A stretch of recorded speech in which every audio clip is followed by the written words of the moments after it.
തെരഞ്ഞെടുപ്പിന്റെ ഒരുക്കത്തിലും കാഹളത്തിലും മറ്റുമാണ് രാജ്യം. വരുന്ന ലോക്സഭാ തെരഞ്ഞെടുപ്പിൽ അതിന്റെ പ്രധാനപ്പെട്ട തരത്തിലുള്ള തയ്യാറെടുപ്പുകൾ രാഷ്ട്രീയ കക്ഷികൾ ആരംഭിച്ചു കഴിഞ്ഞു. കേരളത്തിലും പ്രധാനപ്പെട്ട 3 കക്ഷികളും തെരഞ്ഞെടുപ്പുമായി ബന്ധപ്പെട്ട പ്രവർത്തനങ്ങളിൽ വ്യാപൃതരാണ്. നമുക്കറിയാം, ആലപ്പുഴ എപ്പോഴും സസ്പെൻസ് തെരഞ്ഞെടുപ്പ് രംഗത്ത് നിലനിൽക്കുന്ന ഒരു മണ്ഡലമാണ്. അവിടുത്തെ ഇപ്പോഴത്തെ MP ആരിഫിന് CPM ഒരവസരം കൂടി നൽകുമോ എന്ന കാര്യത്തിൽ ചില സംശയങ്ങൾ ഉയർന്നിരിക്കുന്ന പശ്ചാത്തലം കൂടി ഇതിനോട് കൂട്ടി വായിക്കണം. തോമസ് ഐസക്കിൻ്റെയും G സുധാകരൻ്റെയും മറ്റും പേരുകൾ അവിടെ അന്തരീക്ഷത്തിലുണ്ട്. അത്തരം ചർച്ചകളും CPMൻ്റെ ആലപ്പുഴ ഘടകത്തിൽ നടക്കുന്നുണ്ട് എന്നുള്ളതാണ് നമുക്ക് ലഭിക്കുന്ന വിവരം. മറുവശത്ത് കോൺഗ്രസിൻ്റെ സ്ഥാനാർത്ഥി ആര് എന്ന കാര്യത്തിലും വലിയ തരത്തിലുള്ള ആശയക്കുഴപ്പമുണ്ട്, അല്ലെങ്കിൽ വലിയ സസ്പെൻസ് അതുമായി ബന്ധപ്പെട്ട് വരേണ്ടതുണ്ട്. പലതരത്തിലുള്ള പ്രഖ്യാപനങ്ങൾ നേതാക്കൾ നടത്തിയിരുന്നുവെങ്കിലും KC വേണുഗോപാൽ മുതൽ ഇങ്ങോട്ട് രാഹുൽ മാങ്കൂട്ടത്തിൽ വരെ ചർച്ചയിലുള്ള പ്രധാനപ്പെട്ട സ്ഥാനാർത്ഥി ലിസ്റ്റിലുള്ളവരാണ്. കോട്ടയത്തും നമുക്കറിയാം, ഇടതുമുന്നണിയുടെ സ്ഥാനാർത്ഥിയായി തോമസ് ചാഴിക്കാടനെ കേരളത്തിലെ ആദ്യ സ്ഥാനാർത്ഥിയായി പ്രഖ്യാപിച്ചു കഴിഞ്ഞു. ജോസ് കെ മാണിയുടെ വിഭാഗക്കാരനായ ചാഴിക്കാടൻ കഴിഞ്ഞ തവണ UDF-കാരനായാണ് മത്സരിച്ചത്. ഇത്തരം LDF സ്ഥാനാർത്ഥിയായി കോട്ടയത്ത് മത്സരിക്കും. മറുവശത്ത് UDF-ന്റെ സ്ഥാനാർത്ഥിയുടെ കാര്യത്തിലും ഇപ്പോഴും അത് ഒരു വ്യക്തത വന്നിട്ടില്ല എന്നുള്ളതാണ്. അല്പസമയത്തിനകം കോട്ടയത്തെ UDF സ്ഥാനാർത്ഥിയെ കേരള കോൺഗ്രസ് ചെയർമാൻ ജോസഫ് പ്രഖ്യാപിക്കും. രാവിലെ 11 മണിക്കാണ് വാർത്താ സമ്മേളനം എന്നാണ് ഏറ്റവും പ്രധാനപ്പെട്ട വിവരം ലഭിക്കുന്നത്. ഫ്രാൻസിസ് ജോർജ് സ്ഥാനാർത്ഥിയാകുമെന്ന കാര്യത്തിൽ ഏതാണ്ടൊരു വ്യക്തത വന്നിട്ടുണ്ട്. UDF സ്ഥാനാർത്ഥി കൂടി എത്തുന്നതോടെ കോട്ടയത്ത് തെരഞ്ഞെടുപ്പ് ചിത്രം ഏതാണ്ട് വ്യക്തമാകും. NDA സ്ഥാനാർത്ഥിയായി BDJS നേതാവ് തുഷാർ വെള്ളാപ്പള്ളി എത്തുമെന്നാണ് ലഭിക്കുന്ന വിവരങ്ങൾ. ശ്രീത്ത് ഏറ്റവും പുതിയ വിവരങ്ങൾ പങ്കുവെക്കും. ശ്രീത്ത്, സ്ഥാനാർത്ഥികളായി നിരവധി പേർ പരിഗണിക്കപ്പെട്ടിരുന്നു. കോട്ടയം നമുക്കറിയാം, കഴിഞ്ഞ തവണ UDF-നൊപ്പം നിന്ന മണ്ഡലമാണ്. ചാഴിക്കാടൻ പിന്നീട് LDF-ലേക്ക് മാറുകയായിരുന്നു. ഫ്രാൻസിസ് ജോർജ് തന്നെയാകും UDF-ന്റെ സ്ഥാനാർത്ഥി എന്ന കാര്യത്തിൽ ഏതാണ്ട് വ്യക്തതയായിട്ടുണ്ടോ? തീർച്ചയായും ഫ്രാൻസിസ് ജോർജ് തന്നെ മത്സരിക്കുമെന്ന കാര്യത്തിൽ യാതൊരു തർക്കവുമില്ല. PJ ജോസഫ് ഈ തീരുമാനം എടുത്തിട്ടുള്ളതായാണ് നമുക്ക് ലഭ്യമാകുന്ന വിവരം. എന്തായാലും ഇന്ന് 11 മണിക്ക് ആ സസ്പെൻസ് അവസാനിക്കുകയാണ്. ഏതാണ്ട് 1 മാസം മുൻപ് തന്നെ ഇക്കാര്യത്തിൽ പല ധാരണകളുമായിരുന്നാണ്. അന്ന് തന്നെ നമ്മൾ വാർത്ത നൽകുകയും ചെയ്തതാണ്. അതിനെല്ലാം പിന്നാലെയാണ് ഇപ്പോൾ ഔദ്യോഗിക പ്രഖ്യാപനം. പ്രത്യേകിച്ച് UDF-ലെ സീറ്റ് വിഭജന ചർച്ചയൊക്കെ വൈകുന്ന സാഹചര്യത്തിലായിരുന്നു ഈ ഒരു പ്രത്യേക അനുമതിയോടുകൂടി പാർട്ടി സ്ഥാനാർത്ഥിയെ പ്രഖ്യാപിക്കാൻ തീരുമാനിച്ചത്. പ്രത്യേകിച്ച് ഒരാഴ്ച മുൻപ് തന്നെ കേരള കോൺഗ്രസ് M സ്ഥാനാർത്ഥിയെ പ്രഖ്യാപിച്ചിരുന്നു. തോമസ് ചാഴിക്കാടൻ പ്രചരണം ആരംഭിച്ചു. അതുകൊണ്ട് തന്നെ ഇനി വൈകിയാൽ അത് തെരഞ്ഞെടുപ്പ് പ്രചരണത്തിലടക്കം പിന്നോട്ട് പോകുന്നതിന് കാരണമാകുമെന്ന വിലയിരുത്തൽ UDF ക്യാമ്പിലുണ്ട്. എന്തായാലും 11 മണിക്ക് വാർത്താ സമ്മേളനം നടക്കുകയാണ്. കേരള കോൺഗ്രസ് തമ്മിലുള്ള വലിയ ഏറ്റുമുട്ടലിലേക്ക് കടക്കുകയും ചെയ്യും. എന്നോടൊപ്പം കേരള കോൺഗ്രസ് ജോസഫ് വിഭാഗത്തിന്റെ ജില്ലാ അധ്യക്ഷൻ കൂടിയ സജി മഞ്ഞക്കടമ്പിലും ചേരുന്നുണ്ട്. എങ്ങനെയാണ് അവരുടെ ഒരു പദ്ധതികൾ എന്നുകൂടി നമുക്ക് ചോദിക്കാം. ഒരു കേരള കോൺഗ്രസ് തോമസ് ചാഴിക്കാടന് മറുപടി കൊടുക്കുക എന്നുള്ളതായിരിക്കുമോ ഇത്തവണ? തീർച്ചയായിട്ടും UDF-നെ വഞ്ചിച്ച തോമസ് ചാഴിക്കാടൻ, ഇവിടെ അദ്ദേഹം കഴിഞ്ഞ ദിവസം പറയുകയുണ്ടായി, ഈ അദ്ദേഹത്തെ മാണിസാർ പ്രഖ്യാപിച്ച സ്ഥാനാർത്ഥിയാണെന്ന്. മാണിസാർ പ്രഖ്യാപിച്ചത് UDF സ്ഥാനാർത്ഥിയാണ് അദ്ദേഹത്തെ പ്രഖ്യാപിച്ചത്. ആ മാണിസാറ് മരിക്കുന്നവരെ UDF-കാരനായിരുന്നു. മാണിസാറിനെ മരിച്ചടക്കിയത് UDF നേതാവായിട്ടാണ്. അദ്ദേഹം മരണപ്പെട്ടതിന് ശേഷം ജോസ് കെ മാണിയും കൂട്ടരും ചേർന്ന് UDF-നെ ചതിച്ച് അവർ LDF-ലേക്ക് പോയി. അപ്പോൾ മാണിസാറിൻ്റെ മനസ്സെപ്പോഴും UDF-ലാണ്. മാണിസാർ പ്രഖ്യാപിച്ചത് സ്ഥാനാർത്ഥിയല്ല ചാഴിക്കാടൻ, അത് തെറ്റാണ്. മാണിസാർ UDF സ്ഥാനാർത്ഥിയായിട്ടാണ് ശ്രീ തോമസ് ചാഴിക്കാടനെ പ്രഖ്യാപിച്ചിരിക്കുന്നത്. കെ മാണിയുടെ മനസ്സ് ഈ തെരഞ്ഞെടുപ്പിലും UDF-നൊപ്പം ആയിരിക്കും എന്നാണ് താങ്കൾ പറഞ്ഞു വരുന്നത്? 100%. മാണിസാർ UDF-കാരനായിരുന്നല്ലോ. അദ്ദേഹത്തിൻ്റെ മനസ്സ് UDF-നൊപ്പം ആയിരിക്കും. മാണിസാറിനെ ഇപ്പം ജീവിച്ചിരിക്കുകയായിരുന്നെങ്കിൽ ഇവരെ ചാട്ടവാറ് കൊണ്ട് അടിച്ചേനെ, യാതൊരു സംശയവുമില്ല. അതോടൊപ്പം തന്നെ ഇവിടെ കഴിഞ്ഞ ദിവസം ബഹുമാനപ്പെട്ട തോമസ് ചാഴിക്കാടൻ സൂചിപ്പിക്കുന്നുണ്ട്, 2 ചിഹ്നം വൈകാരികമായ ബന്ധം 2 ചിഹ്നവുമായിട്ടുണ്ടെന്നാണ് പറയുന്നത്. 2 ചിഹ്നവുമായി മാണിസാർ മരിച്ചപ്പോൾ ആളുകളുടെ ബന്ധമെല്ലാം പോയി. അതായത് നമ്മൾ കണ്ടു, പാലാ തെരഞ്ഞെടുപ്പിൽ വൈകാരികമായി 2 ചിഹ്നത്തിന് എന്തെങ്കിലും ജനങ്ങൾ വൈകാരികത കാണിക്കുന്നുണ്ടായിരുന്നെങ്കിൽ പാലായിൽ കാണണമായിരുന്നു. പാലായിൽ 2 ചിഹ്നം മത്സരിച്ച് ജോസ് കെ മാണി പരാജയപ്പെട്ടു. പിന്നെ കേരള കോൺഗ്രസിന്റെ M-ന്റെ വത്തിക്കാരെന്ന് അവരവകാശപ്പെടുന്നതാണ് കടുത്തുരുത്തി. ആ കടുത്തുരുത്തിയിലും 2 ചിഹ്നത്തിൽ നിന്ന് മത്സരിച്ച സ്ഥാനാർത്ഥിയെ പരാജയപ്പെടുത്തി മോറിസ് ജോസഫ് വിജയിച്ചു. അപ്പോൾ ആ പറയുന്നതൊക്കെ വെറും തെറ്റിദ്ധാരണാജനകമാണ്, വെറും രാഷ്ട്രീയ പ്രചരണം എന്നുള്ളതാണ്. അതുപോട്ടെ, നിങ്ങളുടെ സ്ഥാനാർത്ഥി വരികയാണ്. ഫ്രാൻസിസ് ജോർജ് എന്ന പേര് നിങ്ങളെ അറിയിച്ചോ? PJ അറിയിച്ചോ? അല്ലാതെ 11 മണിക്ക് സ്ഥാനാർത്ഥി ആരാണെന്നുള്ള പാർട്ടി ചെയർമാൻ പറയും. അദ്ദേഹം പറയുമ്പോൾ നിങ്ങൾ അറിയുക. പാർട്ടിക്കുള്ളിലെ പലരും ആഗ്രഹം പ്രകടിപ്പിച്ചിരുന്നു, സജി മഞ്ഞക്കടമ്പിൽ ഉൾപ്പെടെ. അത്തരം ആഗ്രഹക്കാരോടെല്ലാം അദ്ദേഹം സംസാരിച്ചോ? പിന്നെ എന്നോട് സംസാരിച്ചു. ആഗ്രഹം എനിക്ക് ഉൾപ്പെടെ ആഗ്രഹം ആർക്കും പ്രകടിപ്പിക്കാനുള്ള അവകാശമുണ്ട്. പാർട്ടി ഈ പ്രവർത്തകർ അല്ലെങ്കിൽ പാർട്ടിക്ക് വേണ്ടി പോരാട്ടം നടത്തിയ ആളുകൾക്ക് അവകാശം ഉന്നയിക്കാനുള്ള അവകാശമുണ്ട്, ആഗ്രഹിക്കാനുള്ള അവകാശമുണ്ട്. അത് പാർട്ടി ചെയർമാൻ ചില കാര്യങ്ങൾ എന്നോടും പറഞ്ഞിട്ടുണ്ട്. ഏതായാലും ഇതിനെ സംബന്ധിച്ച് പ്രഖ്യാപനം കഴിഞ്ഞ് മറ്റു കാര്യങ്ങളിലേക്ക് ഞാൻ പറയാം. ഈ 2 കേരള കോൺഗ്രസുകൾ ഏറ്റുമുട്ടുന്നു, ആർക്കാണ് ശക്തി എന്നുള്ളൊരു ചോദ്യം കൂടി ബാക്കിയാണ്. അല്ല, സംശയം ഉണ്ടായിരിക്കുന്നത് കേരള കോൺഗ്രസ് പ്രവർത്തകർ എപ്പോഴും UDF ചിന്താഗതിക്കാരാണ്. അത് നമ്മൾ കണ്ടല്ലോ, കഴിഞ്ഞ അസംബ്ലി തെരഞ്ഞെടുപ്പിൽ കണ്ടല്ലോ. പാലായിൽ തന്നെ മാത്രം പരിശോധിച്ചാൽ മതിയല്ലോ. അവിടുത്തെ കേരള കോൺഗ്രസ്സുകാർ മുഴുവൻ UDF-നൊപ്പം നിന്നു. അതുപോലെ കോട്ടയത്തെ കേരള കോൺഗ്രസ്സുകാർ ഒരിക്കലും മാർക്സിസ്റ്റ് പാർട്ടിക്കൊപ്പം പോകാൻ ഇവിടുത്തെ കേരള കോൺഗ്രസ് പ്രവർത്തകർ ആഗ്രഹിക്കുന്നില്ല. ഇപ്പം യാന്ത്രികമായി കുറേ ആളുകൾ അപ്പുറം നിൽക്കുന്നു എന്നപ്പുറം ഇവിടെ ഒന്നും സംഭവിക്കില്ല. ഈ തെരഞ്ഞെടുപ്പിൽ ഐക്യ ജനാധിപത്യ മുന്നണി സ്ഥാനാർത്ഥി മൃഗീയ ഭൂരിപക്ഷത്തിൽ വിജയിക്കും. രഞ്ജിത്ത്, ഇതിനകം തന്നെ നമ്മൾ കേട്ടല്ലോ രണ്ടിലെയും അതിനെ തുടർന്നുള്ള തർക്കങ്ങളും അവകാശവാദങ്ങളും വാദപ്രതിവാദങ്ങളും ഒക്കെ ഇത് തന്നെയായിരിക്കും തെരഞ്ഞെടുപ്പിൽ ഇനി കാണാൻ പോകുന്നത് എന്നുള്ളതിന്റെ സൂചന കൂടിയാണ് സജി മഞ്ഞക്കടമ്പലിന്റെ വാക്കുകളിൽ ഉണ്ടായിട്ടുള്ളത്. എന്തായാലും 11 മണിയോടുകൂടി സ്ഥാനാർത്ഥി ചിത്രം തെളിയുകയാണ്. പൊരിഞ്ഞ പോരാട്ടത്തിന് തന്നെ കോട്ടയം തയ്യാറെടുക്കുന്നു എന്ന് തന്നെ പറയേണ്ടി വരും. BDJ സ്ഥാനാർത്ഥിയായി തുഷാർ വെള്ളാപ്പള്ളി എത്തും എന്നുള്ളതാണ് ഏറ്റവും ഒടുവിലുള്ള സൂചന. നമുക്കറിയാം ശ്രീജിത്ത്, ഇവിടെ കോട്ടയത്ത് ആദ്യമായി കോട്ടയത്തല്ല കേരളത്തിൽ തന്നെ ആദ്യമായി പ്രഖ്യാപിക്കപ്പെട്ട സ്ഥാനാർത്ഥിയാണ് തോമസ് ചാഴിക്കാടൻ. അതനുസരിച്ചുള്ള പ്രവർത്തനങ്ങളും അവരവിടെ ആരംഭിച്ചു നമ്മൾ കണ്ടു. ഏത് ഘട്ടത്തിലാണ് ഇപ്പോൾ LDF-ന്റെ തെരഞ്ഞെടുപ്പ് പ്രവർത്തനങ്ങൾ? സ്ഥാനാർത്ഥിയെ പ്രഖ്യാപിച്ച് ചുവരെഴുത്തുമായി LDF-ന് ആത്മവിശ്വാസത്തോടെ ഇറങ്ങാൻ പറ്റുന്ന ഒരു മണ്ഡലം കൂടിയായി കോട്ടയം മാറിയിരുന്നു കഴിഞ്ഞ കുറേ ദിവസങ്ങളായി. അതനുസരിച്ചുള്ള പ്രവർത്തനങ്ങൾ കോട്ടയം മണ്ഡലത്തിൽ അതുമായി ബന്ധപ്പെട്ട് LDF പോകുന്നുണ്ടോ? ഒപ്പം ഇടതുമുന്നണിയുമായി ബന്ധപ്പെട്ട അല്ലെങ്കിൽ CPM-മായി ബന്ധപ്പെട്ട ചില അഭിപ്രായ വ്യത്യാസങ്ങൾ ജോസ് കെ മാണി ഈ ഘട്ടത്തിൽ പറഞ്ഞു തീർക്കുന്നത് എങ്ങനെയാണ്?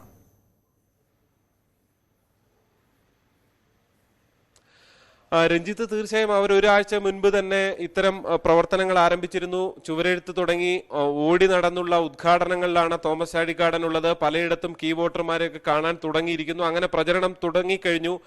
ഇപ്പുറത്ത് ഫ്രാൻസിസ് ജോർജും സ്ഥാനാർത്ഥിയെ പ്രഖ്യാപിച്ചിട്ടില്ലെങ്കിലും അദ്ദേഹത്തിന് നേരത്തെ തന്നെ വിവരമുണ്ടായിരുന്നു. അനൗപചാരികമായി നേതാക്കളെയും കീ വോട്ടർമാരെയൊക്കെ കാണാൻ തുടങ്ങിയിട്ടുണ്ട്. രഞ്ജിത്ത് സൂചിപ്പിച്ച പോലെ തന്നെ CPM കേരള കോൺഗ്രസ് ഒരു ഇഴയെടുപ്പം അത് കഴിഞ്ഞ നിയമസഭാ തെരഞ്ഞെടുപ്പിലടക്കം പാലയിൽ വേണ്ടത്ര ഉണ്ടായിട്ടില്ല എന്നുള്ളതായിരുന്നു CPM-ന്റെ പാർട്ടി കമ്മീഷന്റെ വിവരം. അന്വേഷണ റിപ്പോർട്ട് കടുത്തുരുത്തിയിലും സമാനമായ പലതും ഉണ്ടായിരുന്നു. എന്തായാലും പക്ഷേ ഇതൊക്കെ ഇതിനു മുൻപുള്ള തദ്ദേശ തെരഞ്ഞെടുപ്പിന്റെ കണക്ക് ചൂണ്ടിക്കാട്ടിക്കൊണ്ടാണ് അവർ നേരിടുന്നത്. എന്തായാലും തദ്ദേശ തെരഞ്ഞെടുപ്പ് കഴിഞ്ഞാണ് നിയമസഭാ തെരഞ്ഞെടുപ്പ്. അത് കഴിഞ്ഞതാ ലോക്സഭാ തെരഞ്ഞെടുപ്പിലേക്ക് എത്തുമ്പോൾ തങ്ങളുടെ ആരും വോട്ട് ചെയ്യാതിരിക്കില്ല, ഒപ്പം തന്നെ ശക്തമായ പ്രവർത്തനവുമായി മുന്നോട്ടുണ്ടാകുമെന്നാണ് കഴിഞ്ഞ ദിവസം കോട്ടയത്തെത്തിയ CPM സംസ്ഥാന സെക്രട്ടറി MV ഗോവിന്ദൻ തന്നെ പ്രഖ്യാപിച്ചത്. ഇപ്പുറത്ത് CPM-ന് ഒരു പരിധിവരെ ഭീഷണിയാകുന്നതാണ് BDJ സ്ഥാനാർത്ഥി തുഷാർ വെള്ളാപ്പള്ളി ആണെങ്കിൽ അതിന്റെ ഒരു സാന്നിധ്യം. കാരണം SNDP വോട്ടുകൾക്ക് അത്രയധികം സ്വാധീനമുള്ള മണ്ഡലം കൂടിയാണ് കോട്ടയം. അവിടെ BDJs ഏറ്റെടുക്കുന്നു എന്നുള്ളത് ഒരു പക്ഷേ അത്തരത്തിലുള്ള വോട്ടിംഗ് പാറ്റേണിൽ പല മാറ്റങ്ങളും സംഭവിക്കാനുള്ള സാധ്യതയുണ്ട്. ഇതെല്ലാം മുന്നിൽ കണ്ടുകൊണ്ടാണ് ഒരുപടി മുന്നേ പ്രചരണത്തിലിറങ്ങും. തോമസ് ചാഴിക്കാടന്റെ പ്രചരണം നമുക്കറിയാം, ഒരു വർഷം മുൻപ് തന്നെ തുടങ്ങിയെന്ന് പറയാം. ഈ മണ്ഡലത്തിലുള്ള ഉടനീളം താനാണ് ഏറ്റവും കൂടുതൽ ഫണ്ട് ചെലവാക്കിയത് എന്ന ഫ്ലെക്സ് അവകാശവാദങ്ങൾ ഉന്നയിച്ചുകൊണ്ട് വെക്കുന്നു. അതിനുശേഷം പാസ്പോർട്ട് ഓഫീസ് മാറ്റിയതുമായി ബന്ധപ്പെട്ട ഫ്ലെക്സ്, അങ്ങനെ അവകാശവാദങ്ങളുമായി ഒരു കൊല്ലം മുൻപ് കോട്ടയത്തെത്തിയാൽ തന്നെ തോമസ് ചാഴിക്കാടനാണ് അടുത്ത സ്ഥാനാർത്ഥിയെന്ന് ഏതൊരു രാഷ്ട്രീയ വിദ്യാർത്ഥികൾക്കും കൃത്യമായി മനസ്സിലാക്കാവുന്ന രീതിയിലായിരുന്നു അവരുടെ പ്രവർത്തനം. ഇപ്പുറത്ത് UDF കോൺഗ്രസും തക്കം പാർത്തിരിക്കുകയാണ്. കഴിഞ്ഞ തവണ തങ്ങളെ പറ്റിച്ചു പോയി തോമസ് ചാഴിക്കാടൻ അല്ലെങ്കിൽ കേരള കോൺഗ്രസ് M എന്നാണ് അവരുടെ ഒരു ആരോപണവും മറ്റും ഉള്ളത്. അവിടെ തങ്ങളെ പുറത്താക്കിയതാണ് എന്ന മറുവാദം കേരള കോൺഗ്രസ് M മാധ്യമപ്രവർത്തകൻ ശ്രീ ജോർജ് പൊടിപ്പാറ നമ്മോടൊപ്പം ടെലിഫോൺ ലൈനിലുണ്ട്. ശ്രീ ജോർജ് പൊടിപ്പാറ, പൊടിപാറുന്ന പോരാട്ടത്തിന് തയ്യാറെടുക്കുകയാണ് കോട്ടയം. കാരണം നമുക്കറിയാം, തോമസ് ചാഴിക്കാടൻ എന്ന നിലവിലുള്ള MP നേരത്തെ UDF-ന്റെ ഭാഗമായി ജയിച്ച ആൾ LDF-ന്റെ ഭാഗമായി വീണ്ടും മത്സരിക്കുന്നു. ആദ്യമായി സ്ഥാനാർത്ഥി പ്രഖ്യാപനമുണ്ടായ ജില്ല. മറ്റൊന്ന് ഫ്രാൻസിസ് ജോർജ് എന്ന് പറയുന്നത് ചെറിയ ആളല്ല. അദ്ദേഹവും കരുത്തനായ സ്ഥാനാർത്ഥിയായി അവതരിക്കുകയാണ്. എന്ത് പ്രതീക്ഷിക്കണം ഇത്തവണ കോട്ടയത്ത്? താങ്കൾ പറഞ്ഞ ആദ്യ പാചകം തന്നെയാണ് ഏറ്റവും ആപ്റ്റായിട്ടുള്ള പ്രയോഗം എനിക്ക് തോന്നുന്നത്. തീർച്ചയായിട്ടും കോട്ടയത്ത് പൊടിപാറുന്ന പോരാട്ടം തന്നെയായിരിക്കും നടക്കുക. രണ്ട് കേരള കോൺഗ്രസുകൾ തമ്മിലുള്ള തീപ്പൊരി ചതറുന്ന പോരാട്ടത്തിനായിരിക്കും കോട്ടയം സാക്ഷ്യം വഹിക്കാൻ പോകുന്നത്. ഒരു പ്രവചനാതീതമായ പോരാട്ടം എന്ന് വേണമെങ്കിൽ പറയാമെങ്കിലും ഞാൻ വിചാരിക്കുന്നത് കോട്ടയത്ത് കുറച്ചുകൂടി സാധ്യത ഇക്കുറി ഫ്രാൻസിസ് ജോർജിനായിരിക്കും എന്നാണ് ഞാൻ കരുതുന്നത്. കാരണം എന്താണെന്ന് വെച്ചാൽ കോൺഗ്രസിന് സംഘടനാപരമായിട്ട് വളരെ ശക്തിയുള്ള ഒരു മണ്ഡലമാണ്. അതുപോലെ തന്നെ കോൺഗ്രസിന് അതായത് കോട്ടയത്തിന്റെ ഒരു മനസ്സ്, കോട്ടയത്തിന്റെ ഒരു സാമുദായിക സമവാക്യങ്ങൾ, അതുപോലെ തന്നെ മറ്റു പല ഘടകങ്ങളും എടുത്ത് പരിശോധിക്കുമ്പോൾ സ്വാഭാവികമായിട്ടും കോൺഗ്രസ് പിന്തുണയ്ക്കുന്ന അല്ലെങ്കിൽ UDF സ്ഥാനാർത്ഥിയായിട്ട് മത്സരിക്കുന്ന ഫ്രാൻസിസ് ജോർജിന് ഒരല്പം എഡ്ജ് കൂടുതൽ ഉണ്ടാകും. രാഷ്ട്രീയ പരിസ്ഥിതികളും നിലവിലുള്ള സർക്കാർ വിരുദ്ധ വികാരവും അതുപോലെ തന്നെ കോട്ടയത്തിന്റെ ഒരു രാഷ്ട്രീയ പാരമ്പര്യം എടുത്ത് പരിശോധിക്കുമ്പോൾ രണ്ട് സ്ഥാനാർത്ഥികളും തമ്മിലുള്ള മികവ് മാറ്റിവരച്ചാലും തോമസ് ചാഴിക്കാടനേക്കാൾ അല്പം കൂടി മുൻതൂക്കം ഫ്രാൻസിസ് ജോർജിനായിരിക്കും എന്നാണ് ഞാൻ വിശ്വസിക്കുന്നത്. തോമസ് ചാഴിക്കാടൻ ഒരു നല്ല മനുഷ്യനാണ്, വിവാദങ്ങൾക്കൊന്നുമില്ലാത്ത വളരെ എന്താ പറയാ മര്യാദപൂർവ്വം പെരുമാറുന്ന ഒരു മാന്യനായ മനുഷ്യനാണ്. ഹീസ് എ ജെന്റിൽമാൻ പൊളിറ്റീഷ്യൻ, അതിൽ സംശയമൊന്നുമില്ല. പക്ഷെ ഫ്രാൻസിസ് ജോർജും അതേപോലെ തന്നെ വിവാദങ്ങളോട് കഴിയുന്നത്ര അകലം പാലിക്കുന്ന, അനാവശ്യമായിട്ട് പ്രസ്താവനകൾ നടത്താത്ത ഒരു വ്യക്തിയാണ് അദ്ദേഹം. മാത്രമല്ല കോട്ടയംകാരുടെ മനസ്സിൽ ഒരല്പം വൈകാരികത അദ്ദേഹത്തിന് കിട്ടാനും സാധ്യതയുണ്ട്. കാരണം സാക്ഷാൽ KM ജോർജിന്റെ മകനാണ്. കേരള കോൺഗ്രസിന്റെ സ്ഥാപക നേതാവെന്ന് വിശേഷിപ്പിക്കാവുന്ന, എത്രയോ കാലം കേരള കോൺഗ്രസിന്റെ അവിഭക്ത കേരള കോൺഗ്രസിന്റെ ചെയർമാനായി പ്രവർത്തിച്ച KM ജോർജിന്റെ മകൻ എന്നുള്ള നിലയ്ക്ക് ഫ്രാൻസിസ് ജോർജിന് അല്പം മുൻതൂക്കം കോട്ടയത്ത് കിട്ടിയാൽ അത്ഭുതപ്പെടാൻ. നമുക്കറിയാം ശ്രീ ജോർജ് പൊടിപ്പാറ, ഈ താങ്കൾ എത്രയോ നാളായി കോട്ടയത്തെ രാഷ്ട്രീയം കൈകാര്യം ചെയ്യുന്ന മാധ്യമപ്രവർത്തകനാണ്. ഇവിടെ ഈ പലപ്പോഴും കേരള കോൺഗ്രസുകൾ എന്നും കോൺഗ്രസ്സുകാരുമായി യോജിച്ച് നിൽക്കുന്നു. കേരള കോൺഗ്രസും CPM-ഉം തമ്മിൽ പല വിഷയങ്ങളിൽ അഭിപ്രായ വ്യത്യാസങ്ങളുണ്ട്. LDF-ന്റെ ഭാഗമായി തുടരുമ്പോഴും ഈ കോൺഗ്രസ്സുകാർക്കൊപ്പമല്ലാതെ കേരള കോൺഗ്രസിന് ആയുസ്സില്ല എന്ന് നേരത്തെ പറയുകയായിരുന്നു സജി മഞ്ഞക്കടമ്പൻ. അത് എത്രത്തോളം ശരിയാണ്? ആ ഒരു ഇഴയെടുപ്പം അല്ലെങ്കിൽ ഒരുമിച്ച് നിൽക്കാനുള്ള സാങ്കേതികമായ പല കാര്യങ്ങളും അവിടെ കോട്ടയത്ത് ഉടലെടുക്കുന്നുണ്ടോ ഈ ഒരു സഖ്യം രൂപീകരിച്ചതിന് ശേഷം? ഇതിനകത്തൊരു നമ്മളൊരു യാഥാർത്ഥ്യബോധത്തോടെ പരിഗണിച്ചാൽ, അതായത് കേരള കോൺഗ്രസ് എന്നൊക്കെ പറയുന്നത് ആത്യന്തികമായിട്ട് രൂപം കൊണ്ടത് തന്നെ, അല്ലെങ്കിൽ കേരള കോൺഗ്രസിന്റെ ജനിതക ഘടന പരിശോധിച്ചാൽ അതിനകത്ത് അന്തർലീനമായിട്ടുള്ള അല്ലെങ്കിൽ ആ ജനിതക ഘടനയിലുള്ള ഒരു സംഗതി എന്ന് പറയുന്നത് ഒരു കമ്മ്യൂണിസ്റ്റ് വിരുദ്ധതയുണ്ട്. അതായത് വിമോചന സമരം വല്ലാതെ അരങ്ങേറിയ സ്ഥലങ്ങളാണ് ഈ കോട്ടയവും. മന്നത്ത് പത്മനാഭനെ പോലുള്ള വിമോചന സമര നേതാക്കൾ ഉഴുതുമറച്ച മണ്ണുകൂടിയാണ് കോട്ടയമൊക്കെ. അപ്പൊ സ്വാഭാവികമായിട്ടും കേരള കോൺഗ്രസ് ആയാലും പ്രധാനമായിട്ടും അവരുടെ മനസ്സിലുള്ളൊരു ചേതോവികാരം എന്ന് പറയുന്ന ഒരു കമ്മ്യൂണിസ്റ്റ് വിരുദ്ധതയുണ്ട്. അപ്പോ കേരള കോൺഗ്രസ് ഇടതുമുന്നണിയോട് ചേർന്ന് നിൽക്കുമ്പോഴും അതിന്റെ അണികളിലും പ്രവർത്തകരിലും അതുപോലെ തന്നെ അതിനോട് ചേർന്ന് നിൽക്കുന്ന ജനവിഭാഗങ്ങൾക്കിടയിലും ഒരു വലിയൊരളവിൽ കമ്മ്യൂണിസ്റ്റ് വിരുദ്ധത ഉണ്ട്. ഇപ്പൊ അത് അല്പം ഡൈല്യൂട്ട് ആയിട്ടുണ്ടെന്നുള്ളതൊക്കെ വസ്തുതയാണെങ്കിൽ പോലും പൊതുവിൽ വരുമ്പോൾ ആ വികാരം കോൺഗ്രസിനോട് ചേർന്ന് നിൽക്കാനാണ് സ്വാഭാവികമായി. നമ്മൾ പറയുമല്ലോ നാച്ചുറൽ ചോയ്സ് എന്നൊക്കെ. കേരള കോൺഗ്രസുകൾക്ക് ഒരു സഖ്യം ഉണ്ടാക്കാനുള്ള അല്ലെങ്കിൽ ഒരു മുന്നണി ഉണ്ടാക്കുമ്പോൾ ആ മുന്നണിയിലെ നാച്ചുറൽ ചോയ്സ് എന്ന് പറയുന്നത് കോൺഗ്രസ് തന്നെയാണ്.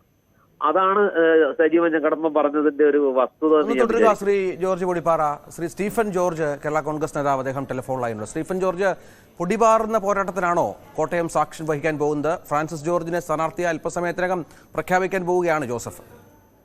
അത് എല്ലാ ഇലക്ഷനും എപ്പോഴും പൊടിപാറുന്ന മത്സരമായിരിക്കുമല്ലോ. അതായത് ഈ പഴയ കാലത്തെ പോലെ അല്ലല്ലോ. ഇപ്പം ഈ പ്രചരണ മാധ്യമങ്ങളും സോഷ്യൽ മീഡിയയും എല്ലാം വന്നതോടുകൂടി, ചാനലുകളും എല്ലാം വന്നതോടുകൂടി എപ്പോഴും തെരഞ്ഞെടുപ്പിന്റെ മുഖം തന്നെ വ്യത്യാസം ഉണ്ടായി. പണ്ടൊക്കെ എന്റെയൊക്കെ ചെറുപ്പത്തിൽ നടക്കുന്ന മത്സരം ഇത്രയേറെ വലിയ പ്രചരണമൊന്നുമില്ല. കുറച്ച് പോസ്റ്റ് ഒട്ടിക്കുക, കുറച്ച് ചവരെഴുതുക, കുറെ മീറ്റിംഗുകൾ സംഘടിപ്പിക്കുക എന്നൊക്കെ അല്ലാതെ അതിനൊക്കെ അപ്പുറത്തേക്ക് പോയല്ലോ തെരഞ്ഞെടുപ്പ് പ്രചരണം.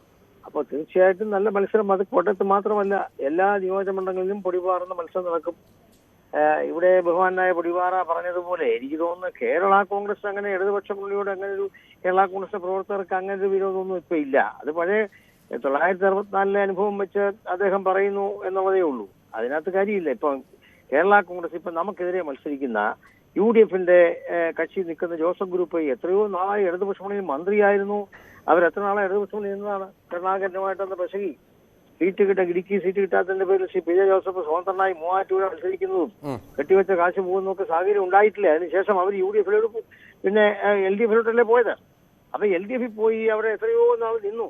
അപ്പോ നമ്മളെ സംബന്ധിച്ച് നമ്മൾ UDF ഇപ്പോഴും ഇവരെ എല്ലാം പറയുന്ന ഒരു കാര്യം ഞങ്ങൾ പോയതാണെന്നാണ് എനിക്ക് മനസ്സിലാകുന്നില്ല. ഞാൻ ആ ചർച്ചയ്ക്കെല്ലാം ഉണ്ടായിരുന്ന ആളാണ്. ഞങ്ങൾ എവിടെ പോയ കാര്യമാണ് പറയുന്നത്? ഞങ്ങളെ അന്നത്തെ UDF-ന്റെ കൺവീനർ പുറത്താക്കി. അപ്പൊ പിന്നെ നമ്മളെ അവർ കരുതിയെന്നറിയോ? അന്ന് കോൺഗ്രസ് കരുതിയത് ഒരിക്കലും ഈ DIC-യുടെ അനുഭവം കേരള കോൺഗ്രസ് എമ്മിന് ഉണ്ടാവുമെന്ന് കരുതി. പക്ഷേ ശ്രീ ജോസ് കെ മാണി വളരെ ബുദ്ധിമാനായിരുന്നു. അദ്ദേഹം വളരെ ഒരു മുഴ മുമ്പേ എറിഞ്ഞു, നമുക്ക് നിലനിൽക്കണമല്ലോ, അതുകൊണ്ട് ആ നിലയിൽ കാര്യങ്ങൾ നീക്കി എന്തായാലും സുരക്ഷിതത്വം ഉണ്ടാക്കി, പാർട്ടിക്ക് ഒരു സ്ട്രക്ചർ ഉണ്ടായി, നല്ല ശക്തമായ ഒരു പാർട്ടിയായി ശ്രീ ജോസ് കെ മാണിയും റോഷി ജോസഫും നേതൃത്വം കൊടുക്കുന്ന കേരള കോൺഗ്രസ് മാറിയിരിക്കുന്നു എന്നുള്ളത് ശ്രദ്ധേയമായ കാര്യമാണ്. അതുകൊണ്ട് നമ്മള് UDF-ൽ നിന്നതിനേക്കാളും LDF-ൽ എത്തിയപ്പോൾ കേരള കോൺഗ്രസ് കുറച്ചുകൂടി ശക്തമായി എന്നാണ് താങ്കൾ ഉദ്ദേശിക്കുന്നത്? LDF UDF നിന്നുകൊണ്ടല്ലോ. കേരള കോൺഗ്രസ് എമ്മിന് സ്വന്തമായ സ്ട്രക്ചറല്ലേ ഉണ്ടായത്. 1964 ഉണ്ടായ കാലം മുതൽ എടുത്താൽ എനിക്കറിയാം അന്ന് ഏറ്റവും കൂടുതൽ മെമ്പർഷിപ്പ് ഉണ്ടായ കാലഘട്ടം ശ്രീ ജോസ് കെ മാണി ഇപ്പോൾ കഴിഞ്ഞ 2 വർഷം മുമ്പ് മെമ്പർഷിപ്പ് ചേർത്തപ്പോഴാണ്. ഞങ്ങൾ ആ മെമ്പർഷിപ്പ് ഒക്കെ വളരെ ചിട്ടയോടുകൂടി ചേർത്തു. പഴയ കാലത്തെ പോലെ കുറച്ച് മെമ്പർഷിപ്പ് വാരി എവിടെ വെക്കുക, അതിന്റെ പൈസ മേടിക്കുക, പോവുക എന്നുള്ളതല്ല. കൃത്യതയില്ലാത്ത ഒരു മെമ്പർഷിപ്പ് പോലും എടുത്തില്ല. ഞാൻ അവിടെ ഇരുന്ന് എല്ലാ ദിവസവും ഇരുന്ന് അവിടെ പിന്നെ 10-20 ആളുകൾ ഇരുന്ന് ഒരുമിച്ച് പരിശോധിച്ച് എല്ലാം കറക്റ്റാണെന്ന് ബോധ്യപ്പെട്ടതിന് ശേഷം മാത്രമാണ് ഇത് സ്വീകരിച്ചിട്ടുള്ളത്. ഏറ്റവും കൂടുതൽ മെമ്പർഷിപ്പ് ഉണ്ട്. ഞാനതാണല്ലോ നേരത്തെ കാര്യം സൂചിപ്പിച്ചിട്ടുണ്ടല്ലോ പല പ്രാവശ്യം. അപ്പൊ കേരള കോൺഗ്രസിനെ സംബന്ധിച്ച് ഒരു സ്ട്രക്ചറുള്ള, അണികളുള്ള, ഒരു സിസ്റ്റമുള്ള നല്ലൊരു പാർട്ടി സംവിധാനത്തിലേക്ക് വന്നിട്ടുണ്ട്. അതുകൊണ്ട് ഞങ്ങൾ ഇവിടെ ഒരു ഭയവും ഞങ്ങൾക്കില്ല. ശ്രീ സ്റ്റീഫൻ ജോർജ്, ഈ എതിരാളി എന്ന നിലയിൽ ഫ്രാൻസിസ് ജോർജിനെ എങ്ങനെയാണ് താങ്കൾ വിലയിരുത്തുന്നത്? താങ്കളുമായി ദീർഘകാലം സഹകരിച്ചിരുന്ന ആൾ കൂടിയാണല്ലോ. എതിരാളികളെ നമ്മൾ ബഹുമാനത്തോടെ കാണും, പക്ഷേ തെരഞ്ഞെടുപ്പ് അത്ര ഗൗരവമായി കാണും. നമുക്ക് ജയിച്ചേ പറ്റൂ. ഞങ്ങൾ ജയിക്കാനുള്ള എല്ലാ ക്രമീകരണങ്ങളും ഞങ്ങൾ ചെയ്യും. അത് പൊളിറ്റിക്സ് ആണ്. എതിരാളികളെ ശത്രുതയോടെ കാണേണ്ട കാര്യമൊന്നുമില്ല. അത് ഞാനും മോൻ ജോസഫും തമ്മിൽ എല്ലാ വർഷവും മത്സരിക്കുന്ന, പക്ഷെ കാണുമ്പോൾ ശത്രുതയൊന്നുമില്ലല്ലോ. പക്ഷെ രാഷ്ട്രീയമാണ്. ഞങ്ങൾക്ക് രാഷ്ട്രീയമായി ശക്തമായി ഞങ്ങൾ നേരിടും. ഞങ്ങൾക്ക് ജയിച്ചേ പറ്റൂ. ഞങ്ങൾ ജയിക്കാനുള്ള ക്രമീകരണങ്ങൾ ചെയ്യും, യാതൊരു സംശയവും വേണ്ട. അത് ചെയ്യാനുള്ള സംവിധാനങ്ങളും ചെയ്തിട്ടുണ്ട്. തീർച്ചയായിട്ടും കഴിയും.